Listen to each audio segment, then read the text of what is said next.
Imagine, my friend, that after the veil of death, you wonder what you'll regret. Will it be that you didn't work more, or that you didn't save enough money, or perhaps that you wasted your time on enjoyable outings with your friends? The truth is quite the opposite. An Australian nurse named Bronnie Ware spent years caring for patients in the final weeks of their lives, and from her experience, she published a book about the top 5 regrets people have on their deathbeds. Among them was regretting being too occupied with work and not living their own lives to please those around them. One of the most significant regrets among these 5 was that people didn't allow themselves to be happy. Bronnie mentioned that this idea was widespread, and people often failed to realize that happiness is a choice, not something they have to bid farewell to. Even though they had the power to choose happiness and overcome any challenges that came their way, many didn't understand how to do it. How could they choose happiness in a world where they felt trapped?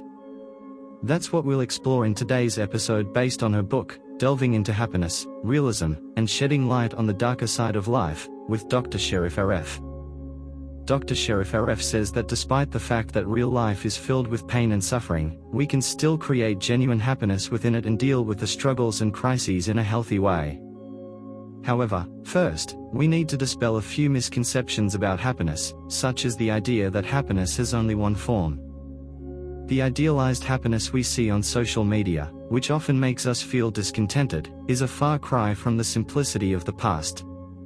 In ancient times, a person could find a piece of fruit in the mud and eat it with satisfaction as long as it kept hunger at bay.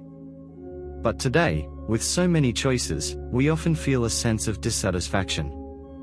Even if you have a home, a family, a job, and good health, you might look at the idealized lifestyles on the internet and desire them, even though what you see online is not real and has been filtered 10 times before it reaches you. This leads us to the second misconception, the belief that we must be happy all the time. Thinking this way can lead to a decreased sense of happiness and is also a sign of diminished logical thinking because it contradicts reality. Can you guarantee what will happen tomorrow? Sometimes, we must accept that we can't control everything. The third problem in our perception of happiness is the belief that it restricts pain. Some people think they can either be happy or sad, successful or unsuccessful, and these dualities keep us away from happiness. In reality, both emotions can coexist. Researchers have discovered that pleasure and pain are intertwined in the brain, so it's normal to have mixed feelings. To illustrate this, Dr. Aref mentions an incident from a family drama series where the actor, Magdi Al-Kadwani, was laughing heartily and then, at the end of his laughter, said, "God, make it good." His daughter asked him why he said that, and he replied, "Because we fear it." We have developed a fear of happiness and a sense of guilt and self-blame when we do experience it. This stems from our culture's aversion to pleasure and the idea that sadness is superior to joy. And, of course, this makes us avoid happiness. In summary, my friend, happiness is not an independent entity. It is a mental state influenced by your perceptions and idealized notions, especially when linked to something else, like success. To understand the relationship between happiness and success, let's apply this to the Olympic sports arena.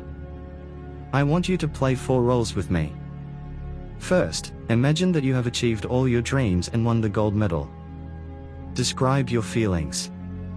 You must be happy, right? Of course, you are in the moment of victory.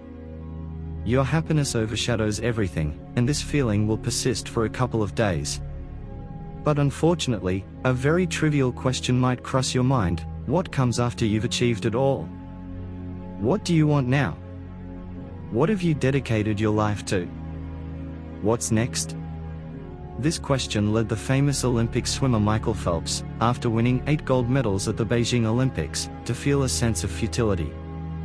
He believed that nothing awaited him, so he sank into depression and addiction. This is where the importance of having fresh goals comes in. A significant part of our happiness and mental well-being relies on having something to wake up to every day, in the morning. Now, let's move on to the second role. What if you won the silver medal, my friend? Unfortunately, statistics say that you might still have a problem and feel upset because you came so close to the first place but didn't reach it.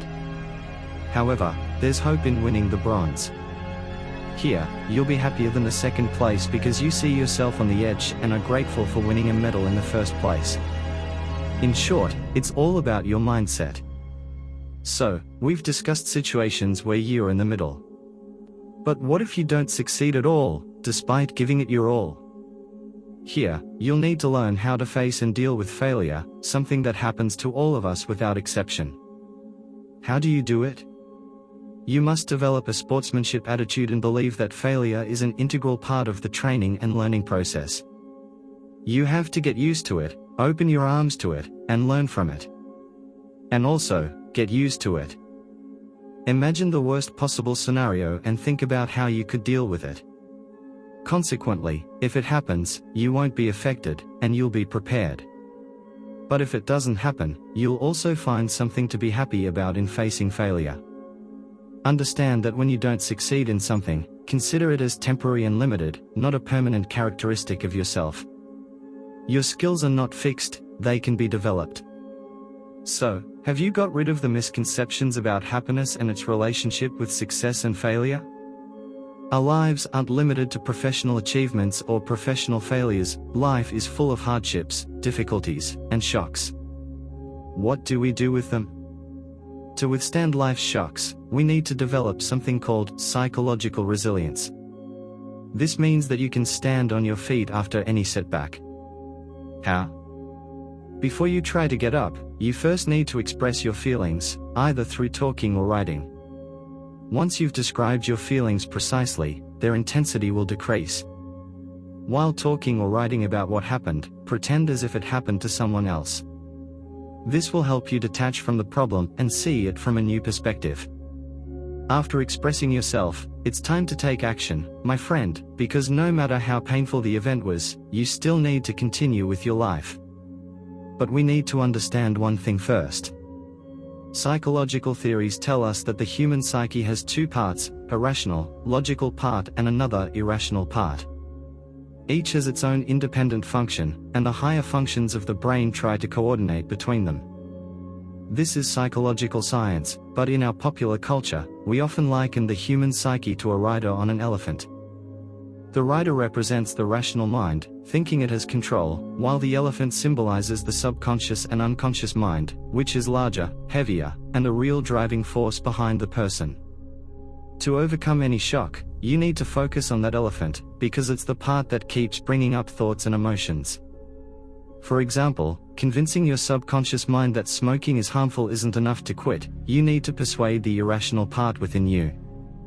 This part doesn't understand anything except the language of emotions and feelings.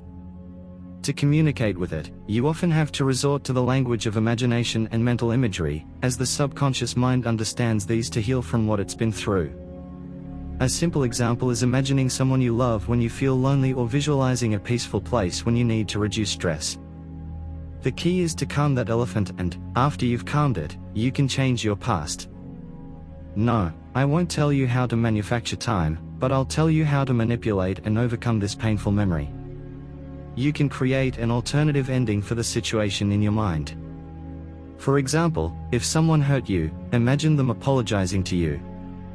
Can you visualize them sincerely regretting their actions? You're truly using positive imagination here. Scientists conducted an experiment with two groups of people. One consisted of normal individuals, and the other included depressed individuals. They placed a bulb with a button in front of both groups. If they pressed the button, the bulb might light up, or it might not. In other words, it lit up randomly. Afterward, they asked them about their perception of control over the bulb. The normal group claimed to have some degree of control over it. However, the depressed individuals saw the truth, that they had no control whatsoever. This is where the concept of depressive realism emerged, and the importance of its opposite, positive illusions, became evident. Life is naturally tough, my friend, so each of us needs the skill of coloring and beautifying it with positive illusions. Positivity is essential for mental health, but of course, it should be within reasonable limits. You shouldn't let optimism lead you to invest in a failed project, hoping it will succeed, or to live in illusions and forget your reality. Use it as a coping mechanism in life. Let it help you accept and endure the challenges. If your imagination isn't strong enough, you can use another method, imagining the elephant as the body. How? Through techniques like running from monsters? We've said earlier that you deal with any threat in the same way, whether it's wrestling crocodiles or dealing with work problems.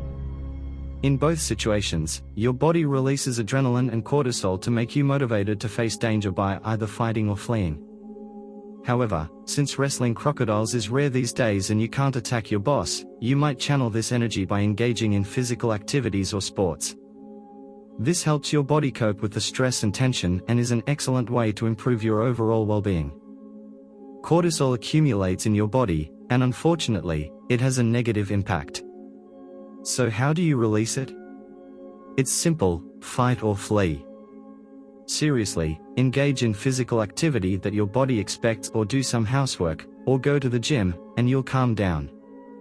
The second method is touch. Yes, if you're afraid of something, put your hand on your body and reassure it that the danger is no longer present, or hold your mother's or sibling's hand. Just this touch alone can alleviate the feeling of threat and danger. Lastly, you can seek the help of a psychologist to help you separate from the painful event and recover from its effects. What's left? We need to grow after the shock. We mentioned that psychological resilience means the ability to bounce back after a crisis, but sometimes it doesn't happen, and that's not necessarily negative. On the contrary, the person may grow and mature in a way that wouldn't have been possible without the shock. Like understanding their strengths or discovering new goals. So how do we develop after the shock to facilitate post-traumatic growth? You need to do 4 things. First, express your emotions. Second, venting is relieving, and it releases negative emotions. Then, seek social support. Talk to people who have gone through a similar crisis and recovered from it. The third thing is to extract a new meaning from your suffering through writing and talking. The last thing to facilitate your growth after the shock is to turn the new understanding into tangible behaviors and actions. That's it. Now that we've covered shocks, let's move on to fears. There are 2 types of fears. Can we say that most of humanity suffers from it? These are the fears of aging and death. Why is that? What's the reason for this fear? Don't worry, my friend. Aging is just a phase of life, like any other. It can also be a successful and happy period, but if you follow this advice, or the key advice is to take care of your mental and physical health.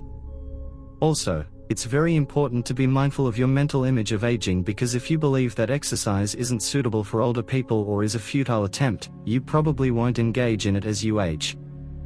Your perception can make a significant difference. If you feel younger than your age, you'll be happier and more enthusiastic about life. Moreover, there's nothing wrong with reminiscing about your old memories. In fact, nostalgia for the past can boost our resilience against depression in the future. Lastly, caring about social relationships, communicating with people, and laughing can have remarkable effects. It may even slow down the aging process. Now, let's move on to the ultimate fear, the fear of death. All human thoughts and achievements are considered defensive mechanisms to resist mortality. But the truth is, the best way to deal with death is to normalize it. It means talking about your own death and reconciling with the idea of it. More importantly, you should have meaning and purpose in your life, with high self-esteem, as this will make you happier and less anxious about death, and you'll be more reassured. You won't feel that life is a source of threat. The last way to reduce the fear of death is not to die at all. Seek refuge in Allah, the Almighty. But remember, my friend, patience is essential. The idea here is a form of moral immortality, meaning that you leave behind something positive for others to benefit from. The important thing is to connect yourself to something that outlasts you. Finally, the equation for true happiness, my friend, isn't the absence of negative feelings. No, it's about trying to reduce them and increase positive emotions, and most importantly, it's about being content with life, with all its ups and downs. That's it. Goodbye.